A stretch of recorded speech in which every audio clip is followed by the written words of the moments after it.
Hi everyone, Patrick De Haan, the head of petroleum analysis here at GasBuddy, back for another weekly video.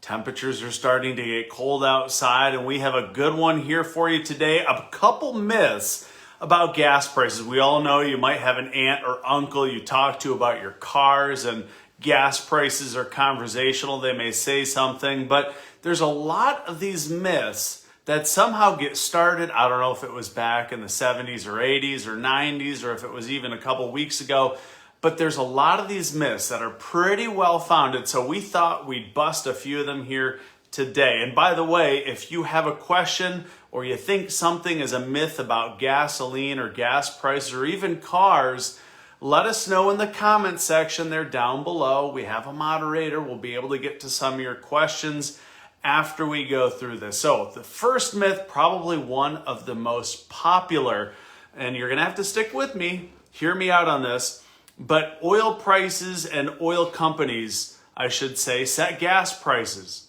Of course, that's the biggest myth. That's false. Oil companies don't get to set oil prices.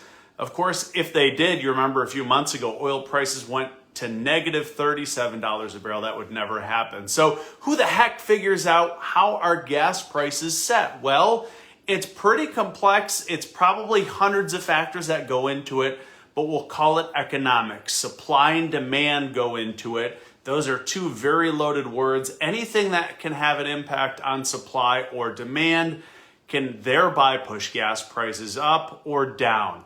And that can be very complex. Look at what happened here this past March. Supply was unchanged. Demand suddenly went down with the coronavirus, and that brought prices down. If there is an event that reduces supply and demand remains the same, well, then prices can go up.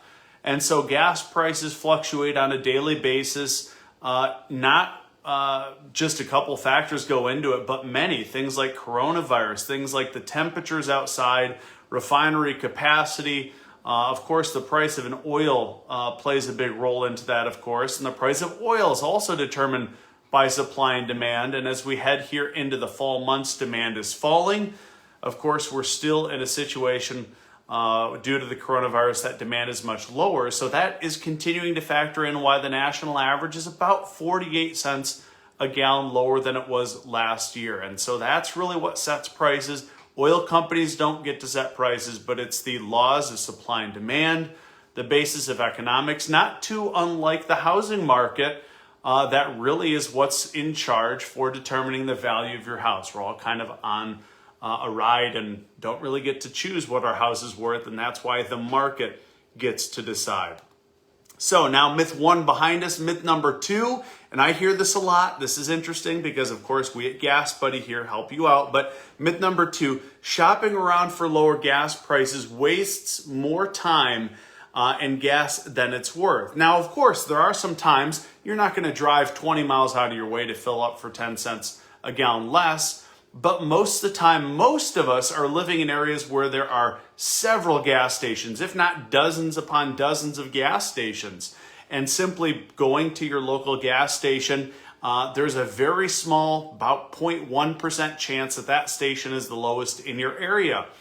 And so there is some truth. Don't go driving 20 miles away to a different gas station, but firing up your favorite app, hopefully that's GasBuddy, can still save you on the course of a couple $100s a year if you're shopping around on a daily basis. And of course, depending on what kind of car you have. If it's a small passenger vehicle, you probably don't consume as much gasoline, so shopping around doesn't save you as much as you do if you have an SUV, a crossover that gets less miles per gallon. If you have a bigger vehicle, or I should say the bigger the vehicle you have, the more it can save you. But keep in mind that even if it's a couple cents a gallon, when you're buying hundreds of gallons of gasoline over the course of the year, that can save you big, $50 or $100, at least one nice dinner out a year. To me, that's worth it. Keep in mind though, GasBuddy has deal alerts in our app that can save you for free even more, a few cents a gallon. So when you're looking at the app, don't only look at the lowest prices, but look for those deal alerts as well. They can save you. And of course, that links to our free Pay with GasBuddy card. So false. You save quite a bit by shopping around. It's not a waste of time. It just takes a few seconds maybe 5 or 10 seconds when you're on low to find those low prices. So myth number 3, I know we're moving fast, filling up with premium makes your car faster or perform better. That's false. That is not true unless you have a vehicle designed to run on higher octane fuel. It's not necessarily premium. There's not necessarily a quality difference, but a lot of vehicles, especially higher performance vehicles, turbocharged vehicles, are designed to run on the higher octane that premium gasoline has. You'll notice when you pull up at the pump, those yellow stickers, 87, 89, 91, 92, 93, depending on where you are.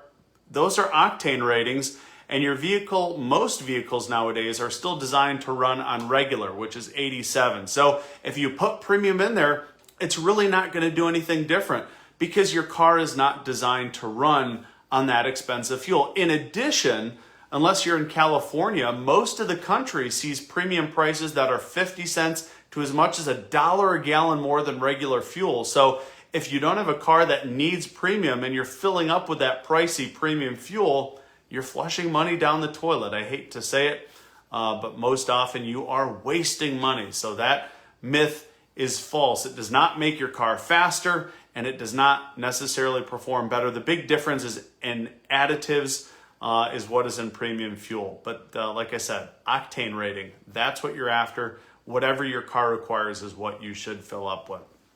So number 4, off-brand gasoline will hurt your car.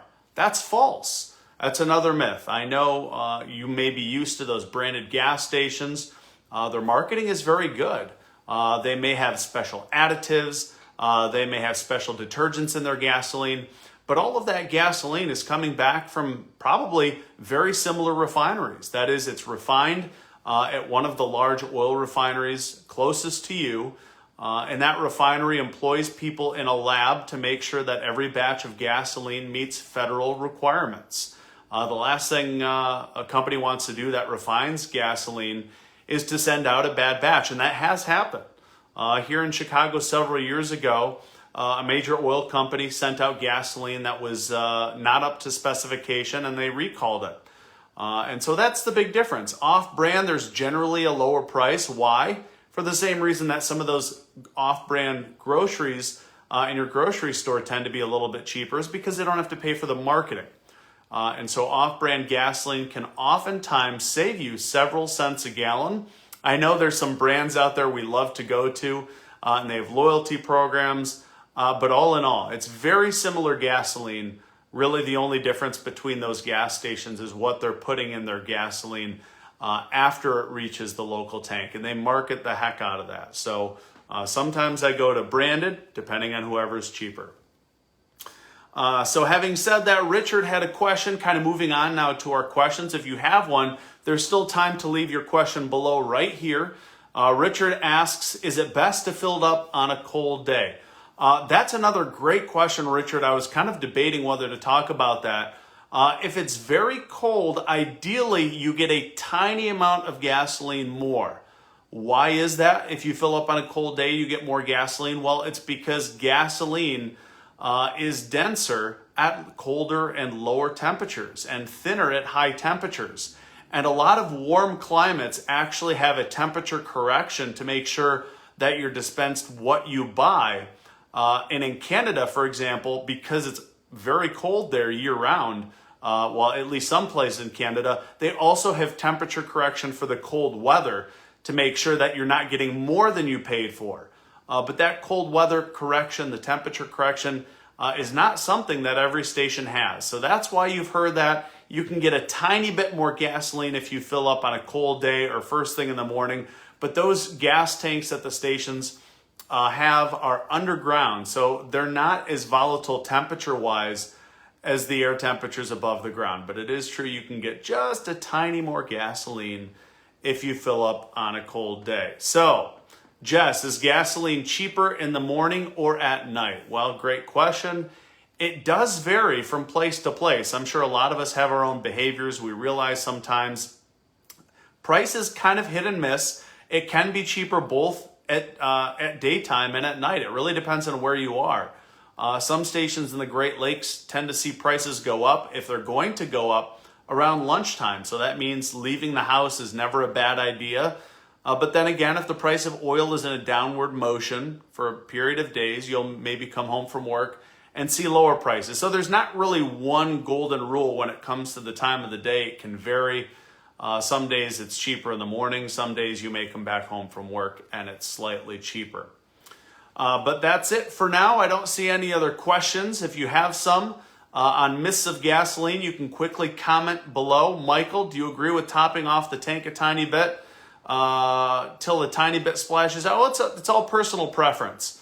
It doesn't really matter. I don't really need to get the tank that full, although I will say if I get a really good deal on gasoline, like I did back in, I think it was March or April, I paid 99 cents a gallon. So you can bet that I knew the price of gasoline was going up, so I made sure it was really full. Splashing out, well, that might be a little too full, but I do like to make sure that I go beyond when it clicks off. But that's all a personal preference. I do tend to fill up and top off, as they describe it, more when I think I'm getting a deal. But it really doesn't matter, of course, next time around if you're going to pay more. Probably a smarter idea to get as much as you can in there. So I don't see any other questions for today, but if you have one, be sure to leave it for us. We'll try and get at it in a future video. For now, thanks for sticking with us on the myths of gasoline. We'll see you back here in a couple weeks for another GasBuddy video. Bye-bye.